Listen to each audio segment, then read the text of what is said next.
Hey everybody, Matthew here. Welcome back to another episode. Today's a really special day because I get to share with you these amazing new Fender guitars, and they sound great, they look great. We're gonna get into the good, the bad, and the tone as well, so why don't we go ahead and get right to it. Let's take a quick listen.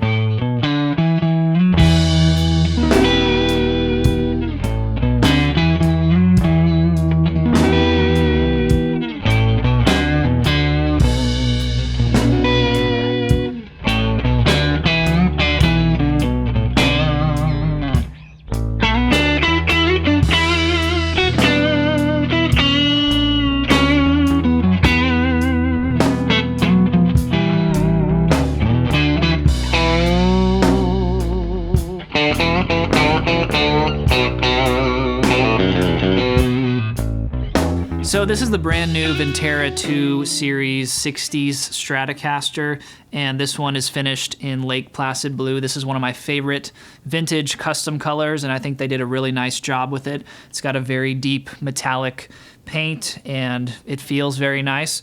It is not a nitro paint. It must be some kind of poly, but it still feels really good to me. It has your 60s mint green guard. Fender came out with it in 1959, and what I like about this, it's not too green. A lot of reissues are overly greened out, and this one looks accurate to me. Apparently these have a brand new set of pickups in them, and to me they do sound very good for a Stratocaster. I'm going to go through all the pickups and show you guys the 5-way position switch so you can hear all the tones from this guitar. This guitar has an all-new rosewood fretboard, which I think is really nice. I like it. It's very dark, like the old guitars would have. It's got the faux clay dots. It does have a 7 1/4 radius with the vintage style frets, which, you know, I get it. Fender wants to keep it very vintage spec. And the radius I don't really even mind. I like a 7 1/4 radius, really. But the frets, you know, they could be a little bigger, and I think everyone would be more happy with it. Other than that, you've got your standard Fender headstock, and this is a Mexico-made Fender, so it's got your decal here on the back of the headstock. Otherwise, it's pretty much a standard Fender Stratocaster. It looks really nice, man. It feels great. It's fairly lightweight. It's about 7.5 pounds. Overall, really impressed with this one. This guitar here is the Fender Bass 6, and Fender made these back starting in the 60s. Really crazy looking bass guitar, 6-string with a tremolo, 3 pickups, and all these crazy switches going on. This one is finished in Fiesta Red, which looks amazing and is very accurate to me, but a very cool guitar, worthy of its own video, I think. So at some point I'll figure out how to play this thing and we'll really dive into it. But Fender Bass 6, all new, and yeah, such a cool guitar. I want to go ahead and play this one for you because, well, that's why you're here, right? So I'm going to play through a couple vintage Fender amplifiers and we'll take a listen to it. One quick shameless promotion. My album is finally coming out on October 14th.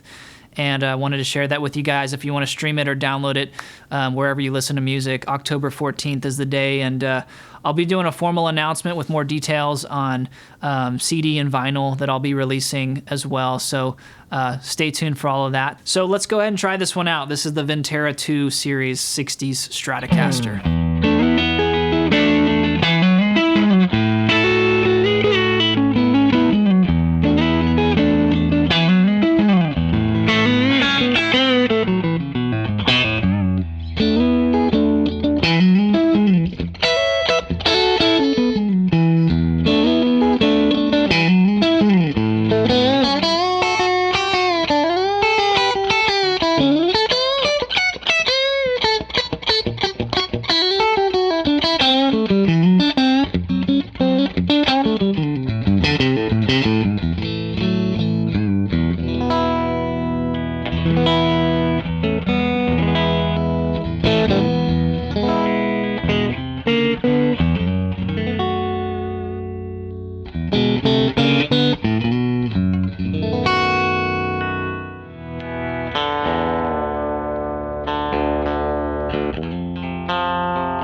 All right, there you have it, the Ventera 260 Stratocaster.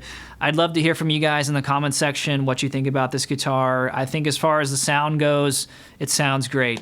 This is the top tier Mexico Strat, and I haven't seen what the prices are going to be. I'm imagining they're $1,100 to $1,200 maybe. That's a lot for a Mexico-made guitar, but the prices of stuff has just gone insane over the past few years, and for the American model, you might have to pay $1,000 more, and I don't know that you're getting that much more out of it. You're getting some, vintage details, perhaps more correct, but as far as the sound goes, I think this thing sounds great. If you want a nitro finish, but the new nitro they use is to me, it doesn't feel much different than this finish right here. So this guitar has a few things I think could be improved upon, and something to keep in mind if you're purchasing one, and Fender, if you're listening, if there's anything you can do. But it was set up, I would say, medium to high action. Maybe that's just the way Fender does it. But I'm really liking my action a little bit lower, medium to low.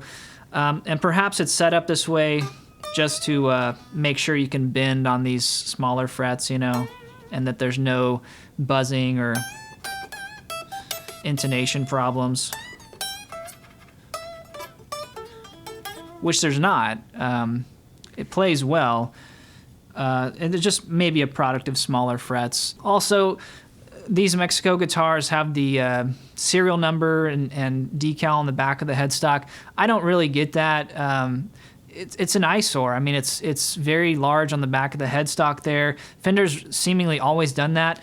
I don't know why you just can't print that on the back of the neck plate. I mean, what's the cost difference in doing that? I think it would look better. The tuners are not labeled. I think they're labeling them now Fender rather than Kluson. I would prefer like a nicer set of Fender labeled or Kluson tuners. Again, I don't know how much of a cost difference that would be for Fender. Everything you do obviously takes the price up. I don't know what else I can say, man. It's fairly light. It seems well made. It sounds great, and that's what matters. So if you're in the market for a nice reissue Strat with some cool custom color options, you can buy this thing off the shelf, and it sounds really good. And it feels good. Mid 62, 3 C-shaped neck. Yeah, let me know what you guys think in the comments section. If you want to listen to my record, October 14th, and I'll release some more details if you want to purchase the vinyl here in the next week or two. I'll make the formal announcement. So thank you guys so much for watching, and I'll see you guys in the next episode. Peace.